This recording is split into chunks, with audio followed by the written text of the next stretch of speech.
Salut, ici Raphaël Pérez, bienvenue sur cette chaîne, cette toute récente chaîne Dynamique de réussite que j'ai mis en route il y a déjà quelques semaines, mais que j'avais encore un petit peu de mal à alimenter par manque de temps.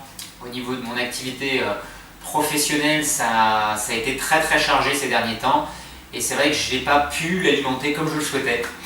Donc je recommence, je me remets dedans, et là je vais pouvoir un petit peu vous donner plus de vidéos, plus de matière pour vous, pour vous enrichir par rapport à cette thématique de dynamique de réussite.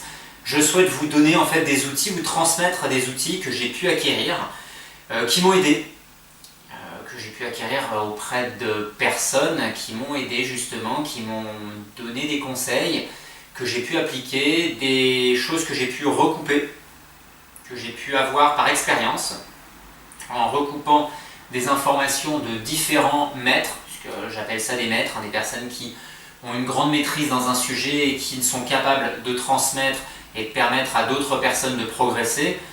Ce sont des maîtres et donc qui m'ont permis de bien progresser, et je souhaite aussi aujourd'hui vous faire partager ça au travers de mes vidéos et pas seulement dans mes séminaires. Bien sûr, dans les séminaires on va plus loin, je vous fais travailler, ce que je ferai moins faire juste au travers de ces simples vidéos. Je vous donnerai de temps en temps des petites astuces, mais voilà, je tiens à vous faire partager en fait ces outils qui peuvent révolutionner complètement votre vie, faire que vous allez avoir une vie bien supérieure à ce que vous pouvez avoir aujourd'hui, une vie qui reflète ce que vous espérez. Je l'espère pour vous, en tout cas je le souhaite, que vous avez des espérances d'avoir une vie plus agréable, plus épanouie, en meilleure santé, de réussir vos projets.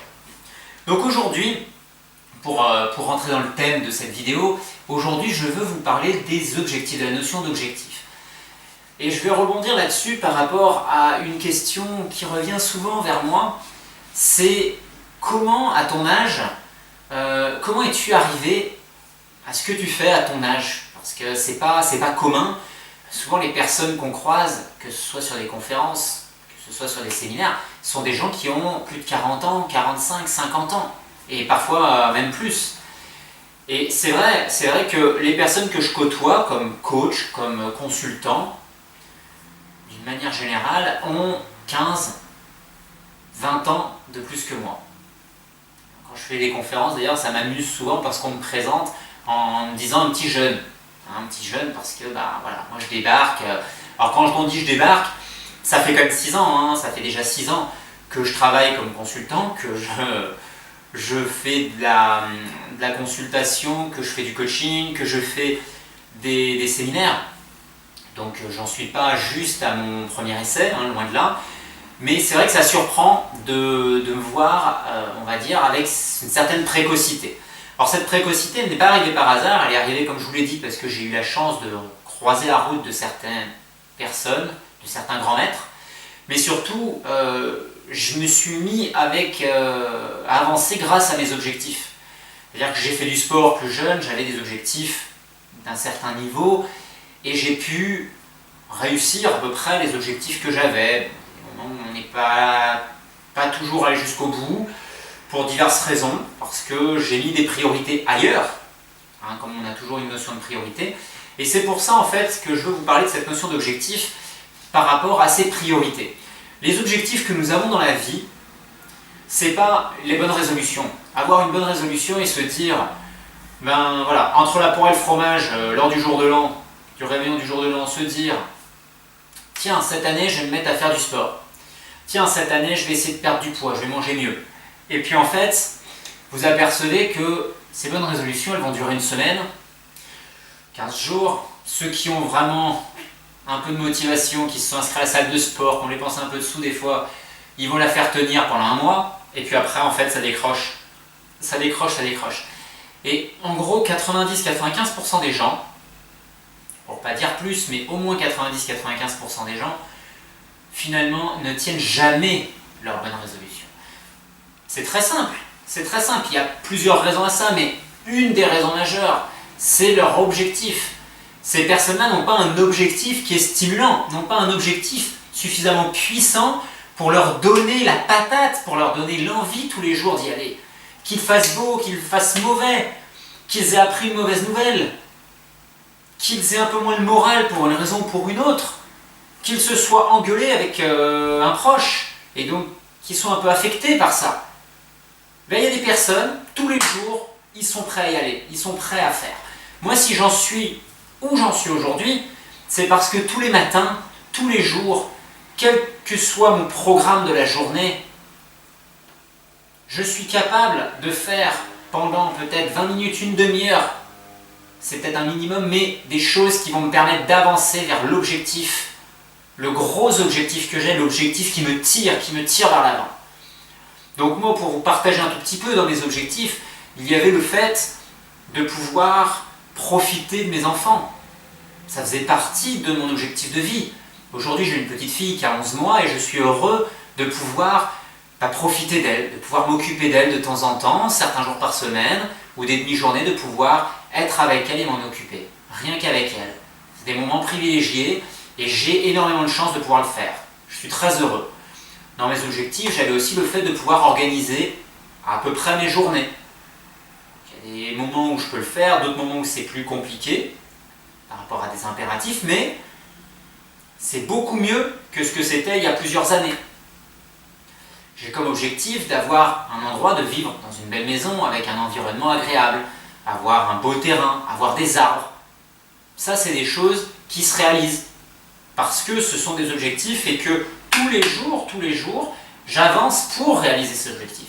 Alors bien évidemment, on ne peut pas tout faire en même temps. Hein, vous allez me dire, oui mais moi, ma journée elle fait 24 heures et c'est vrai. De toute façon, de vouloir faire un truc en plus, il y a un moment où vous allez saturer. Parce que la journée ne fait que 24 heures et sur une journée de 24 heures, vous allez avoir 8 heures de sommeil, 7 heures de sommeil, donc après il va vous rester 16 heures. Qu'est-ce que vous faites de ces 16 ou 17 heures? Beaucoup de personnes passent du temps devant la télé, passent du temps à manger. Il faut manger, hein, ça fait partie du jeu, c'est normal. On peut regarder la télé pour se détendre, c'est très bien.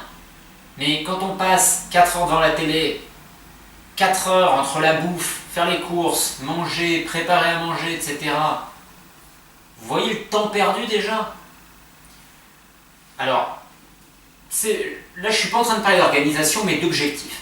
Si vous voulez avancer, là je vais vous donner une clé. Une clé, c'est fixez-vous des objectifs. Fixez-vous des objectifs, ça veut dire prenez un moment et dites-vous qu'est-ce que j'ai réellement envie, qu'est-ce qui est important pour moi, qu'est-ce qui est important pour ma vie aujourd'hui. Qu'est-ce que j'ai envie de faire, qu'est-ce que j'ai envie d'être. Est-ce que j'ai envie de gagner de l'argent? Ouais, très bien. Qu'est-ce qu'il va falloir faire pour gagner de l'argent? Ça va être un bel objectif. Est-ce que j'ai envie de faire tel métier parce que ce métier c'est la facilité? Parce que j'ai un diplôme, tout ça, ou alors je veux faire tel métier parce que ce métier, il me prend aux tripes, c'est un métier, je veux dire, ça me plaît. Ça, c'est autre chose. Est-ce que vous avez envie comme objectif d'améliorer vos relations avec vos proches, avec vos collègues de boulot, etc., etc. Et vous mettez un peu les objectifs que vous avez, et ensuite, une fois que vous les avez notés, ces objectifs, vous mettez un numéro en face de chacun de ces objectifs, au niveau de la priorité que cela représente pour vous, de son importance. Si vous en avez mis 10, là vous allez numéroter de 1 à 10. Les 3 premiers seront les 3 objectifs les plus importants pour vous. Ça ne veut pas dire qu'ils seront les plus importants toute votre vie. C'est-à-dire qu'à ce moment donné, au moment où vous faites votre liste, ce sont les objectifs les plus importants pour vous. Donc ce sont les objectifs qui vont vous faire le plus vibrer, qui sont les plus puissants pour être un moteur. Et si vous avez un moteur par rapport à ces objectifs, tous les jours ce sera beaucoup plus facile, même quand vous allez déjà tirer une journée qui fait 10 heures, parce que vous avez dû faire autre chose que ce qui vous amène à votre objectif, vous allez trouver la ressource sans problème pour passer 20 minutes dans votre journée à avancer pour votre objectif. Ça, c'est quelque chose de fabuleux. Donc, ne dites pas « je veux perdre du poids, je veux faire un régime, je veux faire du sport cette année, c'est ma bonne résolution », alors qu'en fait, ça ne vous fait pas vibrer. Ça ne vous fait pas vibrer, ça vous emmerde d'aller dans une salle de sport. Ça vous emmerde peut-être de faire attention à ce que vous mangez, de dire « je me prive ». Par contre, Si vous commencez à vous dire, moi en fait je vais perdre du poids, parce que mon but c'est de pouvoir faire des photos, et je veux que sur les photos, voilà, je puisse me faire un book pour mes photos, parce que j'aimerais, voilà, publier mes photos. J'aimerais peut-être faire du mannequinat ou je sais pas, travailler dans le prêt-à-porter ou je ne sais pas. Voilà. Ben là oui, là c'est motivant parce que le poids c'est une condition que vous allez faire. Donc ça ne va pas être une privation, ça va être une condition pour obtenir votre objectif. C'est comme un sportif qui va sur un stade. Moi je vous dis quand je pratiquais en compétition, d'ailleurs, quand j'allais faire des tours de piste, pourtant je faisais du 400 mètres, qui est une discipline quand même très exigeante. Certains disent qu'au niveau de l'athlétisme, c'est peut-être la plus exigeante avec les 800. Je ne veux pas faire de niveau de valeur par rapport à ça, mais quand je faisais des tours de piste, quand je faisais de la musculation, que je faisais des pompes ou tout ça, ou des abdos, c'était dur. Il y a des moments où on souffre, mais on n'est pas en train de se dire « Qu'est-ce que c'est dur ? Mais qu'est-ce que c'est dur ? Qu'est-ce que c'est dur ?» Et moi je vais vous dire d'ailleurs, le jour où j'ai déplacé mes priorités du sport vers autre chose, je supportais beaucoup moins la surcharge d'entraînement, je supportais beaucoup moins la douleur impliquée par cet entraînement intense.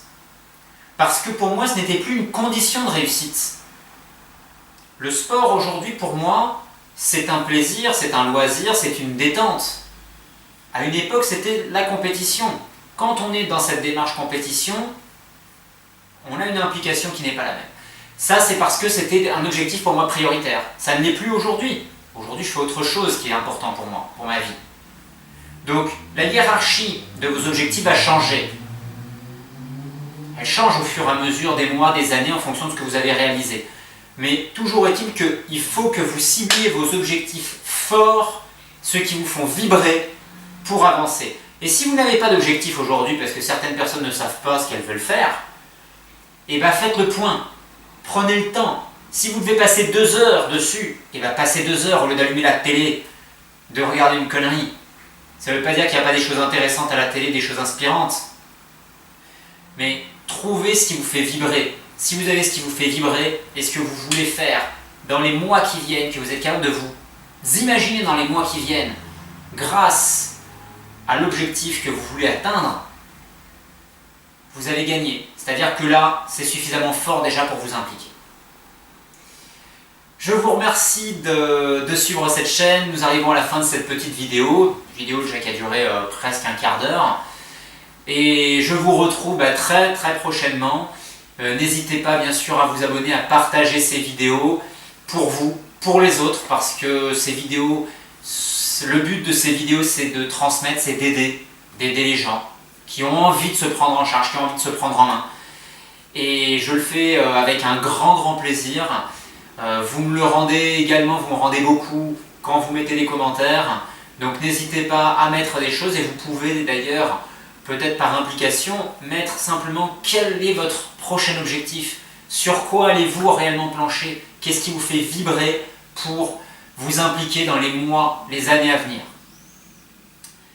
Je vous souhaite une très très belle journée et prenez soin de vous.